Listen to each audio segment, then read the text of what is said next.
At the beginning, someone had expressed a wish to spend their time peacefully at school. A boy was shown sitting at his desk while 3 girls stood near the window. However, that small wish of his came to an end the moment he entered the classroom. The boy, named Akasaki Haruya, had always lived his life trying not to stand out. With that mindset, that was how he intended to spend his school life.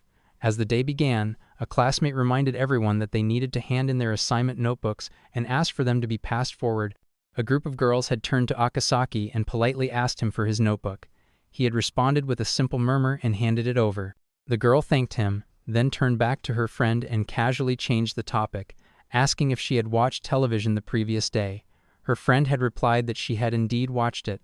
Akasaki reflected internally that it had already been a month since he entered high school, and his position as a background character was now firmly established. He believed that no one was particularly interested in his reputation. This was especially true because the class included the so-called S-class beauty trio, 3 girls who stood out in every way. He thought about Kohinata Rin, the central figure of the group, known for her charisma and cuteness. Then there was Takamori Yuna, a beautiful girl with long, shiny black hair. Finally, Himekawa Sara came to mind, a girl said to captivate men with her beauty and elegance. To Akasaki, she seemed elegant, cute, and polite, practically a perfect woman. His thoughts were interrupted when someone approached him. Akasaki was caught off guard by the presence of a boy who introduced himself as Kazumiya Yuki, his classmate. Yuki commented that Akasaki had been watching the S-class beauties for a while and asked if he got along with any of them. Akasaki had calmly denied it, stating that there was nothing between them. When prompted further, he had maintained a serious expression and added that he simply wasn't interested. Yuki had concluded that now he understood why Akasaki was always alone in class. Akasaki had responded with a slightly annoyed laugh, and Yuki had walked away, suggesting that he should try taking a bit more interest in his classmates. Internally, Akasaki thought that Yuki seemed like a storm, chaotic and unpredictable. He had reaffirmed to himself that a solitary person like him had nothing to do with girls like the S-class trio. Even if he did interact with them, he felt it would only lead to complications and jealousy from others. Since he had no intention of changing his ways, he believed their worlds would never intersect. Besides, even without friends at school, he had already made plans for after class. After school, he had returned home, dropped his bag, removed his blazer, tie, and glasses, and looked at himself in the mirror. He reminded himself that he didn't want his classmates to find out his secret and was always careful about it. In front of the mirror, he had transformed into a strikingly handsome young man. After getting ready, he had opened the door and told himself it was time to go. His after-school plan involved going to buy shoujo manga every day. At the bookstore, while looking at a volume, he had let out a quiet laugh, absorbed in the story. He thought that spending his time this way after school was far better than hanging out with anyone. To him, this was what truly mattered. Upon exiting the store, he thought about the previous volume in the manga series, where the protagonist had been attacked by a thug and was saved just in time by the male lead. He had been waiting eagerly for the continuation and imagined the male lead saving her in a cool, heroic way. Suddenly, he overheard a man loudly suggesting to a girl that she should become a model. The girl had politely declined, saying she was fine as she was. From a distance, Akasaki observed the interaction. He suspected that it wasn't a real model scout but rather someone hitting on her. The girl did seem cute, and her voice sounded familiar. More importantly, he realized that the situation unfolding in front of him was remarkably similar to a scene from the shoujo manga he had just been thinking about. As the girl pleaded with the man to stop, Akasaki stood frozen in place, struggling with himself. Part of him wanted to ignore it and avoid getting involved. He admitted to himself that he lacked the courage and composure, but when the man suddenly grabbed the girl's hand and she cried out, Akasaki took a deep breath. He thought that if he were like the protagonist in that manga, then perhaps, making a serious expression, he had stepped forward and slapped the man's hand away. The man reacted with surprise and pain, asking what was going on. Akasaki stood protectively in front of the girl. Though he was terrified inside, repeatedly thinking about how scared he was, he kept a poker face and told the man that he was too old to act like a child. The man clicked his tongue, muttered that she must have a boyfriend, and walked away. Akasaki looked confused for a moment and wondered if they were safe now. As the girl tried to thank him, he realized he was still holding her hand. Embarrassed, he quickly pulled away, apologized, and told her to get home safely. Without waiting for a response, he said, "Excuse me," and ran off. The girl stood still, touching the hand he had held, blushing intensely. That evening, back at home, Akasaki lay face down on his bed, screaming in embarrassment. He kept replaying the events of that day in his head, cringing at the words he had used.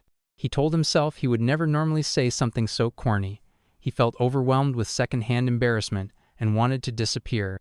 Even as he thought this, he couldn't help but remember the girl's face and the moment he had held her hand, and he wondered if she had gotten home safely. Later, on Monday, he was thinking about how amazing the latest volume of the manga had been when he overheard a conversation between some of his classmates. Rin was excitedly asking Sara whether the guy had really helped her turn someone down. Yuna was trying to calm Rin down, but Rin insisted that it sounded amazing and asked Yuna if she thought it was cool. Yuna acknowledged that such things did happen occasionally. Hearing this, Akasaki thought to himself that Himekawa Sara seemed to often attract unwanted attention. Sara explained that the person who helped her could have just ignored the situation like everyone else, but he had chosen to step in and assist. Akasaki thought to himself that she was truly noble and kind.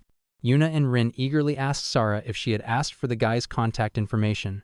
Sara appeared confused at first.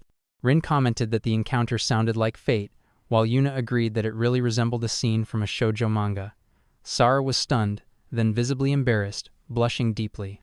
She said that the person wasn't that kind of guy, and besides, her family had already arranged someone for her. Rin, looking disappointed, told her she really was mature. Meanwhile, Akasaki silently thought about the conversation. He had also saved a girl, but he convinced himself that the person Sara was talking about must have looked cool. The more he listened, the more differences he noticed between himself and the imagined savior, which made him feel a bit disheartened. Still, he admitted that the girl he had helped had been cute just like Himekawa Sara, but such coincidences, he thought, were impossible. At that time, he truly believed that their conversation had nothing to do with him, and even as he listened carefully, he never imagined that he would eventually spend time with them. That was something he couldn't have even imagined back then. Akasaki was walking somewhere, thinking to himself that the conversation among the S-class beauties that day had sounded strangely familiar. He wondered if it was just his imagination. At that moment, a notification sounded from his phone. He saw a message, "Haru-san, did you read the manga I recommended?" and realized it was from Nayu-san. He recalled that Nayu-san was the only friend he could talk to about his hobby, so he needed to reply carefully. Akasaki soon arrived at a cafe and said, "Excuse me." A staff member responded, asking him to wait a little and that they would take him to his seat shortly. He thought to himself that ever since entering high school, it had become routine to come to that cafe 3 times a week. For someone like him, who lived alone, it had become his favorite place. Then, he saw someone approaching. A girl greeted him with a cheerful, "Hi Oni-san," to which he replied, "Hello Kohinata-san." She asked if he would have the usual, and he confirmed that he would. She acknowledged that and said she got it. Akasaki thought that she, the waitress Kohinata-san, had the aura of an S-class beauty, and her appearance resembled that of Kohinata. As she smiled at him, she leaned close to his ear and whispered that her break was about to start, so he should wait a moment. Blushing, Akasaki thought that the Kohinata-san he knew wouldn't normally act that way. It was like she didn't understand personal space. She ran off after that. His phone rang again, and he remembered that he needed to reply to Nayu-san. He saw she had messaged again, saying, "Hello, hello. I saw that you read it." He thought to himself, "Crap, now she's mad," and hurriedly replied, "Sorry, I got lost in thought. By the way, something funny happened in class today." Then his food arrived, and Kohinata said, "Sorry for the wait." Akasaki replied, "Thank you very much." She blushed and told him to enjoy it before switching back to her waitress mode. He wondered what was with her sudden change and asked if something was wrong. She answered, "Nothing." Smiling at the food, Akasaki said, "I have to say, it looks delicious." "Well, enjoy your meal." Then he looked up to see Kohinata sitting in front of him. His face turned to stone, and he asked what she was doing. She replied, smiling, that it was just the usual. Akasaki resigned himself, saying, "Well, fine." She continued, "Right, you know how our relationship is, don't you, Oni-chan?" She then added brightly, "By the way, Oni-san, let me tell you something." But his phone buzzed again. As she started to say something, Akasaki checked his phone, thinking it was from Nayu-san. She had written, "What a coincidence. Something curious happened to me too." He replied, "What happened to you?" Kohinata, noticing his distraction, asked if he was listening to her. He murmured, while still on his phone. She shouted, revealing that someone had tried to hit on her. At the same moment, Nayu-san's message said, "It turns out someone tried to hit on one of my friends." Akasaki replied with a simple, Kohinata asked if something was wrong or if the food tasted bad. He coughed and told her the food tasted normal, just as always. She blushed and replied with a soft, "Ah." While feeling dizzy and confused, Akasaki thought back to what the S-class beauties had said about being hit on. He wondered if people got hit on that often. After all, he had only seen someone getting hit on for the first time yesterday. Staring at Kohinata, he thought her reaction implied he didn't believe her. Blushing, she admitted that it had actually been her friend who got hit on, and Akasaki replied with a flat, "I see, your friend." He noted internally that Kohinata-san was quite plain, yet he found her cute enough to be called a beauty. He also thought of Nayu-san, whom he had met at an offline meetup to talk about shoujo manga. He hadn't clearly seen her face because of the sunglasses, but she definitely fit into the beautiful category. And then there was the girl he had met the day before, also pretty, though he figured he'd probably never see her again. He started wondering whether, without even realizing it, a shoujo manga-like world was unfolding around him with all these beautiful women.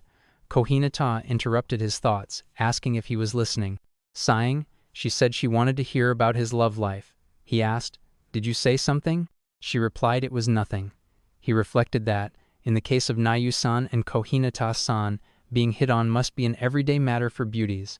Just then, a girl bumped into him, apologizing quickly. Suddenly, she slipped, and as she was about to fall, Akasaki caught her and asked if she was okay. She thanked him, and his expression shifted. He thought to himself, what could this be? She then recognized him, asking if he was the one from that time. He responded awkwardly, well, take care then," thinking that if someone like him kept popping up around her, it'd probably creep her out. So, he started to leave. But she suddenly grabbed his shirt and asked him to wait, saying she wanted to repay his kindness. Blushing as she said it, he told her there was no need to thank him and thought maybe she was just worried about being indebted to him. With a slightly grumpy face, he gave in and said, "Okay, I understand." Her face lit up with joy as she grabbed his hand and said, "Thanks for saying that. Well then, let's go." Her expression was cheerful and happy. Akasaki, still stunned, told her she really didn't need to worry about it. At the cafe, the girl had smiled and blushed as she said that the other day and today as well. She was really thankful. Akasaki had responded that it was no problem at all, and added, smiling, that he even got to enjoy some delicious cake. She then stood up and said that it had exceeded her expectations. She remarked that sweets could be hit or miss, but this one had definitely been a hit. She mentioned how people often said she didn't seem to have any dislikes, but she questioned aloud what it even meant to not seem like someone who dislikes things, all while smiling. Akasaki, slightly taken aback by her energy, had thought that the moment the topic had turned to likes and dislikes, she had suddenly become much more talkative. She had immediately apologized, but Akasaki reassured her that there was nothing to apologize for and that he actually thought it was important to express one's opinions clearly. She had softly replied that he was right. Akasaki then thought to himself, "Did I just step on a landmine? This is awkward." The girl had quickly tried to move past the moment, saying once again, while smiling and blushing, that she was thankful for that day and glad she had been able to properly express her gratitude.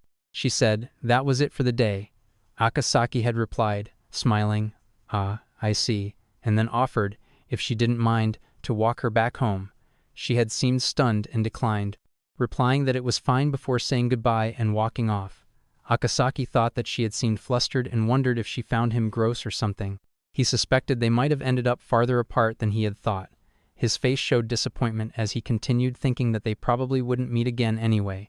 The scene shifted to school, where Rin had excitedly said to Sara that it felt like a fateful encounter. Yuna had added that she really thought it was amazing. Rin congratulated Sara again, saying it was good for her. Sara agreed and said she was glad that she had been able to thank him. Akasaki, overhearing their conversation, thought to himself that Himekawa-san had managed to meet the person who had helped her. Rin had then commented that Sara had done something bold by inviting him to a meal. She jokingly wondered who was better, the person she and Yuna were interested in or Sara's guy. Yuna added that the more she heard about him, the more she wanted to meet him too. Sara, flustered, clarified that it wasn't like she liked him or anything. She just wanted to thank him for meeting her, which was why she had invited him to eat together. Rin teased her, saying that she was so cute right now. Sara made a pout and protested that it wasn't what they thought. Seriously, Rin replied that even her angry face was cute. Yuna agreed and said it was adorable. Sara begged them to stop teasing her already. Then, suddenly, Akasaki stood up from his desk, thinking, "Wait a minute, wait a damn minute," and ran out of the classroom. Sara noticed him leaving. Outside, Akasaki kept thinking to himself that the things those S-class beauties were saying felt more and more familiar, but maybe he was just being overly conscious about it. He told himself that the person Himekawa-san had described and himself were worlds apart. Blushing, he thought that it surely wasn't him. He figured he needed to cool his face down. He wondered if he had just run out of the classroom without thinking and decided that staying there wasn't going to help. Standing at the door, he looked outside and muttered that the view was beautiful. He noted that his glasses were reflecting the light, so he took them off and adjusted his hair. Suddenly, someone nearby said that it really was beautiful indeed. He paused and thought he recognized that voice but told himself that it couldn't possibly be. He turned around slowly and, in shock, saw that it was Himekawa Sara. She said she was surprised, and Akasaki thought to himself, "Why is she here?"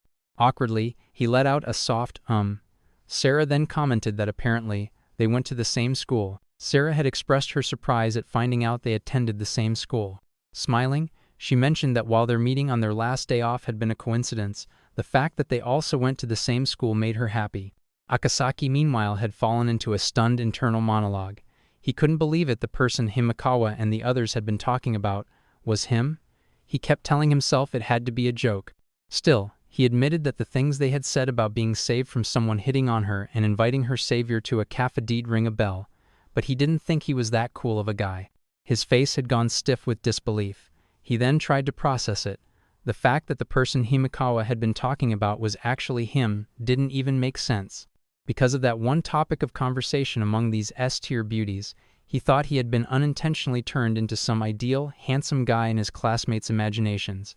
The thought horrified him. He imagined the worst-case scenario if she ended up confessing in front of the class with a line like, "My destined partner is a classmate." A school-wide search for that person would definitely begin. He concluded that if it ever came to that, he would have to do everything possible to make sure no one figured out it was him, Akasaki, from the same class, and that he'd also have to lower their ridiculously high opinion of him. Sara then broke the silence, commenting that the sunset was really beautiful. Akasaki was momentarily stunned. She added that the area they were in was supposed to be restricted, then glanced at him from the side of her eyes and asked him again for confirmation. Akasaki replied that the lock had been broken, trying to justify his presence. Sara pointed out that that didn't mean it was okay to intrude, to which Akasaki responded with a sheepish, "Ah yes," while internally thinking that she had come up to the rooftop too. He stared at her as she awkwardly admitted, blushing, that she had been feeling unsettled about a lot of things that day and had ended up wandering around the school. Akasaki replied with a tense expression that he understood. Sara then brought up the broken rooftop lock, saying it needed to be reported.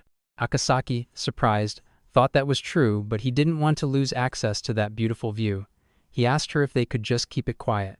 Sara firmly refused and reminded him that, as she'd said many times, they really weren't supposed to be up there. She held a finger to her lips and made a gesture before saying she would report it to the staff room immediately.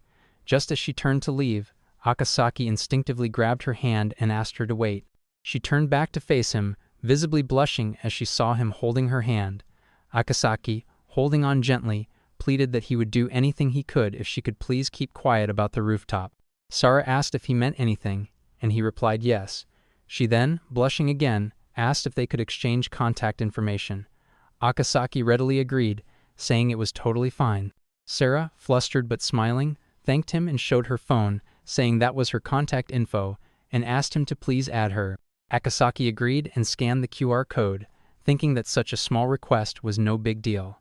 Suddenly, his expression changed. He turned away abruptly, saying, "Wait a moment." Sara asked what was wrong. Internally, he panicked. He had nearly exposed his real name. Thinking fast, he decided to use the name of his favorite manga protagonist instead and confirmed to himself that everything was now set. He turned back to her and apologized for the wait. They successfully exchanged contact info. Sara looked at her phone and then confirmed with a slight pause that he was "You, Asai," to which he replied yes. She then asked what class he was in. Akasaki panicked again, realizing that if she looked it up, his cover would be blown. Thinking quickly, he said he was in first year, class 1. He thought to himself that maybe saying something a bit off would help lower her impression of him. Sara laughed and told him that first year only went up to Class H. She added that he was quite unique and said he didn't need to say anything if it was difficult. Akasaki apologized again, saying he had some circumstances. Internally, he reassured himself that they must now think he was a dishonest guy, which worked in his favor. Sara, still laughing, asked what kind of circumstances he meant but said he didn't have to apologize that much. She then said it was nice to meet him. Akasaki, still a bit embarrassed, replied that it was nice getting to know her too. Sara told him that she was also a first-year student, so he didn't need to be so formal. She also mentioned that she would be happy if he called her by her first name instead of her surname. He gave in and said her name's Sara. She reacted with surprise, then smiled and said she was looking forward to getting to know him more. Akasaki thought to himself that if he kept acting in ways that lowered her favorability, he could avoid being the center of attention and regain his quiet school life. Later, in her apartment, Sara lay on her bed, reflecting on what had happened. She muttered to herself that she had been quite bold, and yet, she thought about how he had called her by her first name instead of her surname, and how he had even mentioned Class I, a class that didn't exist. Blushing, she whispered that he was such a unique person. Still, she hadn't expected that they would be attending the same school. It felt like something straight out of a shoujo manga. Frustrated and anxious, she told herself that she should at least send him a greeting message, not too formal, but not too casual either. She wondered if just sending a sticker would be okay. Trying to remain calm, she reflected on how she had never struggled with texting before and questioned why it was happening now. She insisted to herself that it wasn't because she liked him or anything, it was just that she hadn't properly expressed her thanks. Finally, she worked up her resolve, declared that she would send it, and said, "Here goes nothing." Admitting once more that she had been quite bold that day, she grabbed her pillow and hugged it tightly. Blushing, she whispered to herself that she wanted to get closer to Asai-san. Akasaki was sitting in his room, lost in thought. He reflected on his actions, thinking that, even though it had been on impulse, he had ended up getting the contact info of Himekawa-san, one of the S-rank beauties. As he stared at his phone and saw the contact, Himekawa Sara, it suddenly began to ring. He was taken by surprise and immediately thought, "From Sara?" With a tense expression, he muttered, "What's this all of a sudden?" The message from her read, "Would you mind going to the rooftop with me during lunch break?" Akasaki sighed, thinking that he should have lowered her impression of him more. He wondered how it had ended up like this. At school the next day, he opened the classroom door, still bothered by Sara's message from the day before, which had kept him up most of the night. Just then, he heard Rin exclaiming in surprise that he had exchanged contact info that quickly, which made him shudder. He was stunned and thought that they were talking without even considering how he felt. Yuna commented that it felt like fate, calling Sara's name. Rin asked what had happened and how it had led to exchanging contact information. Sara, blushing, responded that it was a secret. The entire class reacted internally, thinking how cute she was. Rin shouted that Sara-chin was way too cute and asked why she was keeping it a secret. Sara replied that Rin-san and Yuna-san were amazing people, so she didn't want it to be widely known. Rin and Yuna were momentarily stunned. Yuna assured her that she didn't need to worry about them and could talk about it whenever she felt ready. She added that if Rin got too curious, she would make sure to discipline her, then grabbed Rin's cheek. Rin cried out in protest, and Yuna told her to stop. Sara laughed, and Akasaki observed how well these S-tier beauties got along. Sara then asked if the name Yu Asai sounded familiar. Akasaki's face immediately turned pale, and he wondered if Sara was trying to identify him. Yuna explained that it was the name of a shoujo manga protagonist and asked why Sara had brought it up. Sara said someone she knew had mentioned that person as really cool. Rin remarked that Yuna didn't seem like the manga reading type. Yuna, looking pale, said her cousin was reading it, and she had just happened to hear about it. Rin agreed, saying Yuna didn't really give off a shoujo manga vibe. Yuna nervously agreed. Sara concluded that it was the name of a manga character, and Akasaki, relieved, thought he had narrowly avoided being found out. Later, Akasaki was running up the stairs and thought that if his favorability hadn't gone down at all after yesterday, then he had no choice but to lower it during that lunch break. He slapped his face with both hands, determined, and opened the door. Greeting her, he said, "Hey there, Sara-san." Sara, already seated, thanked him for coming. He sat beside her but maintained a 2-meter gap. Noticing this, Sara slid closer to him and gently said he didn't have to sit so far away. Akasaki thought to himself that he had sat far away on purpose to annoy her. He then suggested they eat and pulled out a sandwich packet. Sara asked if he always got lunch from the convenience store. He replied mid-bite that cooking was a hassle when living alone, thinking this was a good chance to make himself seem lazy and lower her favorability. Sara then offered her bento, blushing, and asked if he'd like to try some. Shocked, Akasaki hesitated. She explained that she had called him there for that reason. She felt like she hadn't properly thanked him yet for saving her from that pickup artist and for acting like a gentleman the previous weekend. Blushing, she added that she hoped he would accept her gratitude. Akasaki, thinking that if it was called gratitude, he couldn't refuse, believed it was basically torture. He asked if it was really okay for him to eat it, and she handed over the lunchbox. He thought that if he completely ate Himekawa-san's bento, his favorability should definitely go down. Although he felt guilty, if it helped lower his to-the-roof reputation, it would be worth it. But when he looked up, she seemed stunned. He told her it was delicious, the box was empty. She gave a small ah, and glanced at him. As he turned to her, she asked, stunned but hopeful, if he'd like to eat lunch with her from now on. She added that she would be waiting there tomorrow too. Akasaki hesitantly said okay and promised to come again. He wondered why she was doing this. She thanked him with a smile and left, running off. He stood there, stunned, thinking that maybe this time he had finally lowered her favorability toward him. As he returned to class, he continued thinking that maybe this time it had worked. But as he opened the classroom door, he saw the three beauties talking. Sara was saying that having someone enjoy the lunch she made was such a precious feeling, and she was blushing. Rin enthusiastically agreed, saying it would make her happy too. Yuna added that although she hadn't experienced it herself, she could understand the feeling. Rin playfully speculated whether Sara hadn't been in class during lunch because of that reason. Yuna admitted she had been wondering the same thing. Sara, flustered, insisted it wasn't like that but admitted that just imagining it had made her feel elated. Akasaki was stunned, thinking he had probably just become a nuisance by eating so much. Sara explained that at first she thought he was just being polite, but seeing him eat so heartily made her realize it was genuine. She confessed she hadn't been confident in her cooking. Yuna said that if he really ate a lot, then it couldn't have just been flattery. Rin chimed in, saying the amount someone ate was proportional to their trust level. Sara quietly wondered if Asai-san saw it that way too. Rin added that she hoped Sara could have him eat her lunch again, and Yuna said she was cheering for her. Sara thought to herself that the two even seemed a little envious, and that it was the first time she had felt so happy. She thanked them deeply. Akasaki, meanwhile, was frozen in shock. He thought that things shouldn't have gone this way, that everything he had done so far had had the opposite effect. The only thing he had managed to protect was keeping his identity hidden, and that he absolutely had to protect. Later that evening, he typed a message. "Nayu-san, can we meet tonight?" She replied, "Sure."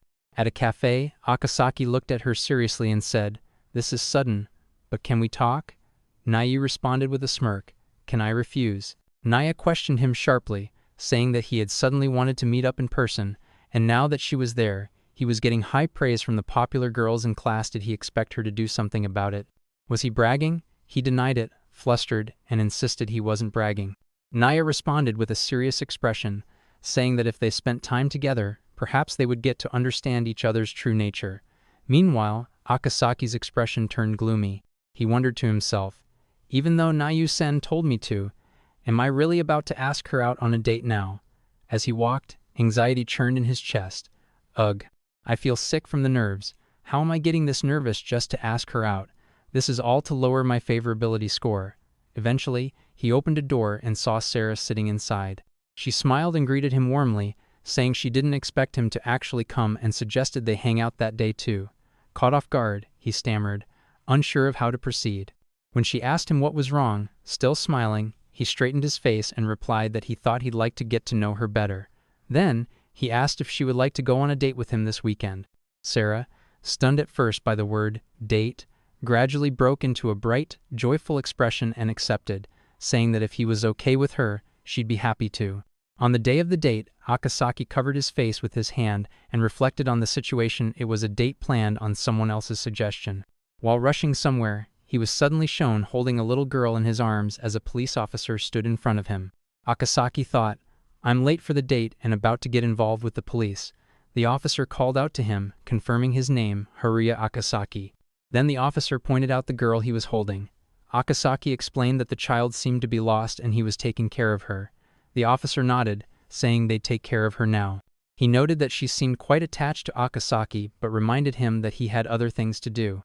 Akasaki was relieved and smiled, replying that the officer was right, especially since he had been checking the time constantly. He thought to himself that he had already texted Himekawa-san to say he would be late and felt bad, worried that he had unintentionally lowered his favorability before the date even began.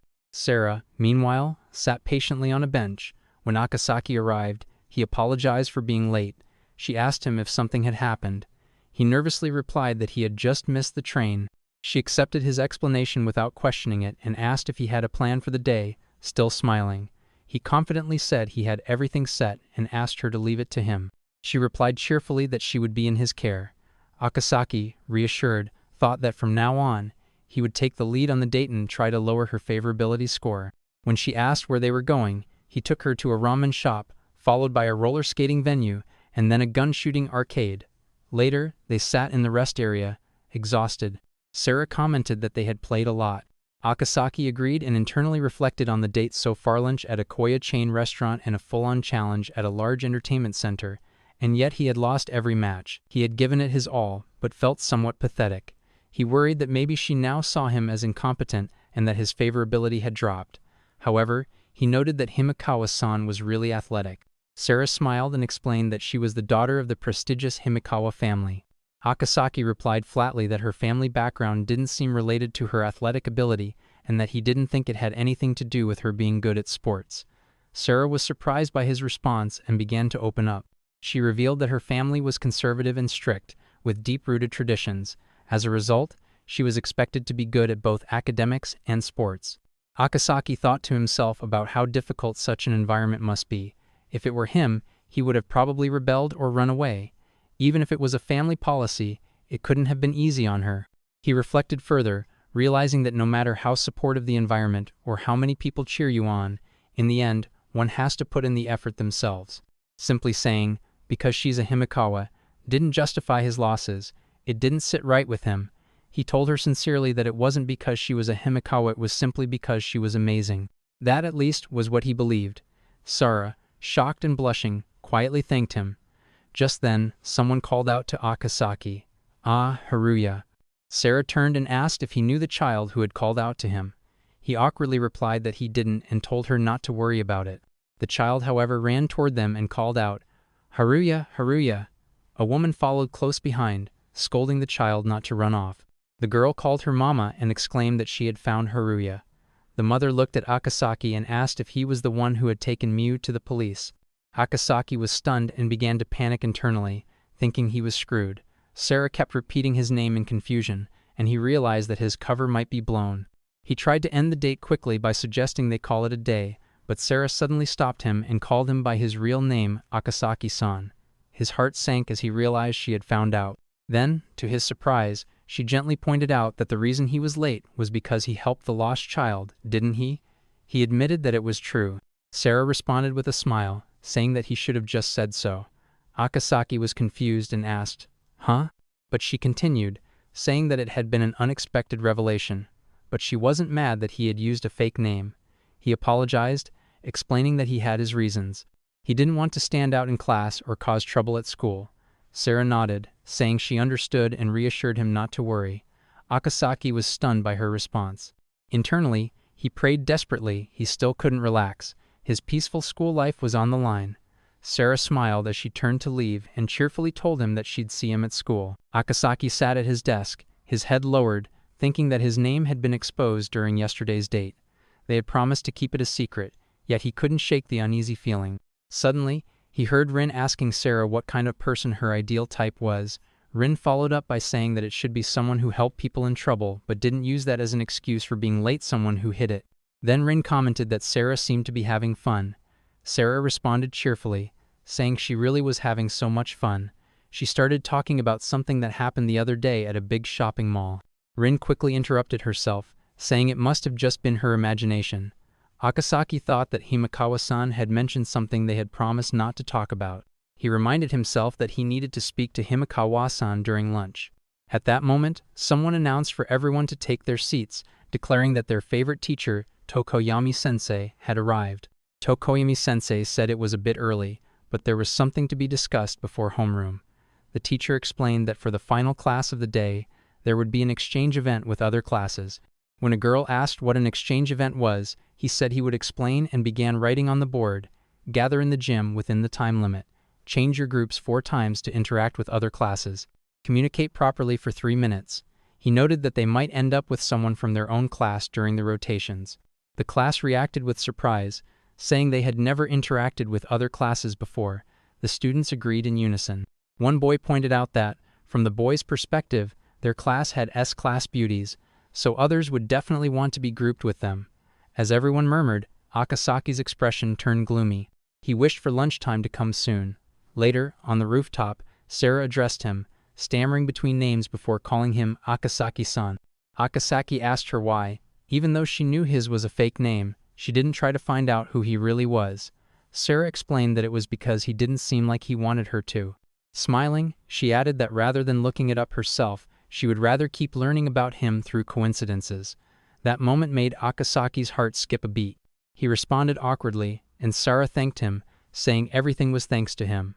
Akasaki thought even sarcasm had no effect on Himekawa-san right now.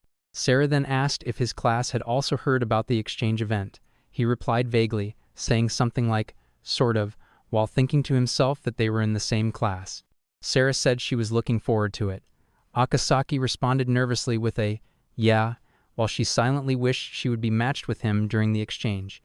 Meanwhile, Akasaki desperately hoped he wouldn't be paired with Himekawa-san. He prayed quietly for it. Sara then suggested they eat. As they began, Akasaki noticed a bit of sauce had spilled on his shirt. Sara asked if he was okay and offered him a tissue. He thanked her, feeling embarrassed, and thought to himself that his name being exposed had really affected him. In the warehouse, someone announced that the 3rd round of changes was over and the next would be the final one. Akasaki, now exhausted, thought he had made it this far without being matched with Himekawa-san. He urged himself to hang in there. Just then, Sara introduced herself, saying she was Himekawa Sara. Akasaki replied nervously, claiming to be Akasaki from the same class. He was trembling. He thought to himself that this was a desperate camouflage. Sara repeated his name to confirm, and he nodded. He continued trembling. She commented on how long his hair was and asked if he liked it that way. Akasaki, still anxious, said yes. She noted that long hair was hard to maintain, and he agreed, saying it really was. Sara then noticed the same stain she had seen earlier and connected it to the rooftop incident. Akasaki, caught off guard, stammered that it had happened earlier. Realizing something, Sara stood up and asked him if he was truly in the same class as her. Akasaki thought it was all over and attempted to deny it, saying he was someone else. Sara gently pointed out that it was a bit of a stretch. He admitted it, and she laughed softly. Someone then announced the end of the exchange event, instructing everyone to return to their classes. Sara was later seen walking alone, deep in thought. She couldn't believe Akasaki had been her classmate. She touched her face, feeling overwhelmed. She realized that everything she had said during their exchange must have sounded like a confession. She thought fate was truly terrifying. Suddenly, her phone buzzed. She wondered if it was a message from Yuina-san or Rin-san, but it was actually from her father. The message said her arranged marriage partner had been decided. She clenched her phone tightly and reminded herself of her reality, that she was the Himekawa's daughter. She thought she had always known she had to be herself. At that moment, Rin found her and called out, saying they had been looking for her. Yuina joined in. Rin asked how her session had gone. Sara turned around and said it had been quite fun. Both friends noticed her expression and asked if something bad had happened at the exchange event. Sara assured them that it wasn't anything like that, it was her own issue. Trying to lighten the mood, Rin mentioned the crepes from the shop they had visited last time and said they were really tasty. Sara responded with a soft, "Really?" though her face still looked downcast. Rin gently addressed her again, asking her to open up if anything was bothering her. Yuna echoed the same, saying they were there whenever she was ready to talk. Sara thanked them both for their concern. She said she wanted to get some fresh air before returning to class and asked them to go ahead. They agreed and left her alone. Sara remained there, thinking she had only caused them trouble. She wished she could experience the kind of normal romance she admired that could maybe clear up the haze inside her, but she reminded herself again, she was the Himekawa's daughter, normal romance wasn't allowed. Even so, there was still time. She looked down at her phone, tapped it, then closed her eyes and opened them again. She whispered, "Akasaki-san," in her mind, hoping silently. Then she sent him a message. "After school, could you come to the rooftop?